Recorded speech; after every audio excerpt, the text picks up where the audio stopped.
مسجد اقصی، اقصی کا معنی، مسجد اقصی کو اقصی کیوں کہا جاتا ہے؟ تو مسجد اقصی کو اقصی کہنے کی وجہ یہ ہے چونکہ بیت اللہ شریف، حرم کعبہ، مکہ شریف یہ پوری روئے زمین کی ناف کی حیثیت رکھتی ہے، پوری زمین کا یہ سینٹر ہے جہاں پہ حرم کعبہ ہے، ناف کی حیثیت ہے اس کی۔ تو مسجد حرام سے چونکہ اس وقت یہ مسجد بہت دور تھی اور قریب ترین مسجد مسجد حرام کے علاوہ کوئی اور مسجد نہیں تھی۔ اقصی کا معنی ہے ابعد، دور والی مسجد۔ تو چونکہ مسجد حرام سے مسجد اقصی اور ان کے بیچ میں کوئی اور مسجد نہیں تھی جو قریب ہو، تو اس بنیاد پر چونکہ یہ حرم کعبہ سے دور تھی، اس وقت کوئی اور مسجد قریب نہیں تھی، تو اس کو مسجد اقصی کہا گیا، ابعد، دور والی مسجد۔ اس بنیاد پر یہ نام پڑا، تو آج بھی اسے مسجد اقصی کے نام سے ہی یاد کیا جاتا ہے۔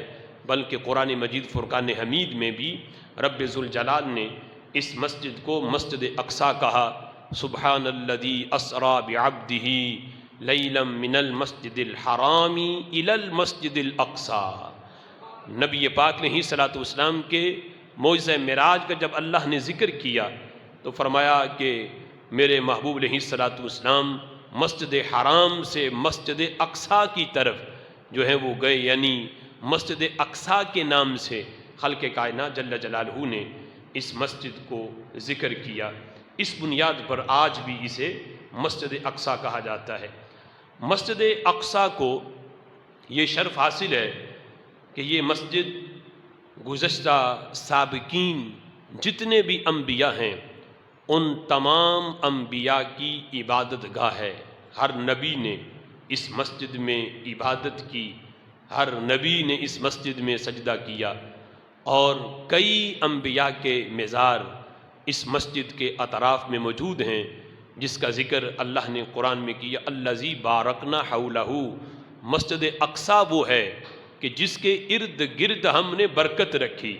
تو برکت کیا ہے؟ رب ذوالجلال کے کئی انبیاء کے مزار اس مسجد اقصی کے اطراف میں موجود ہیں۔ خود ہمارے آقا صلی اللہ تعالی علیہ وسلم، یعنی یہ دیگر انبیاء کی عبادت گاہ بھی یہ مسجد رہی اور دیگر انبیاء کا قبلہ بھی رہا۔ یعنی اگر اس مسجد سے باہر کہیں انہوں نے عبادت کی ہے تو اس مسجد کو قبلہ بنا کے عبادت کی گئی۔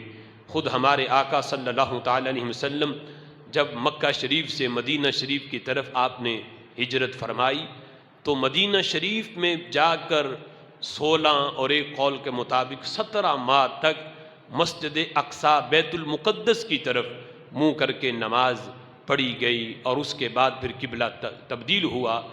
جس مسجد میں قبلے کی تبدیلی کا حکم آیا اس مسجد کو آج مسجد قبلتین کے نام سے یاد کیا جاتا ہے، یعنی وہ مسجد کے جس مسجد کے اندر 2 قبلوں کی طرف منہ کر کے نماز پڑھی گئی، اور قبلے کی تبدیلی کا حکم عین نماز کے وقت ظہر کی نماز اور ایک قول کے مطابق عصر کی نماز، یعنی 2 رکعتیں پڑھی جا چکی تھیں، اور 2 رکعتوں کے بعد پھر نماز کے اندر ہی قبلے کی تبدیلی کا حکم آیا۔ تو نبی پاک علیہ الصلوۃ والسلام نے نماز کے اندر ہی بیت المقدس سے اپنا چہرہ مبارک ہٹا کر مسجد حرام کی طرف کیا، اور 2 رکعتیں مسجد حرام کی طرف منہ کر کے پڑھیں، جو آج ہمارا قبلہ ہے۔ لیکن مسجد اقصی کو بھی یہ شرف حاصل ہے کہ ہمارے آقا صلی اللہ تعالی علیہ وسلم نے 16 یا 17 ماہ بیت المقدس کی طرف منہ کر کے نماز ادا فرمائی ہے۔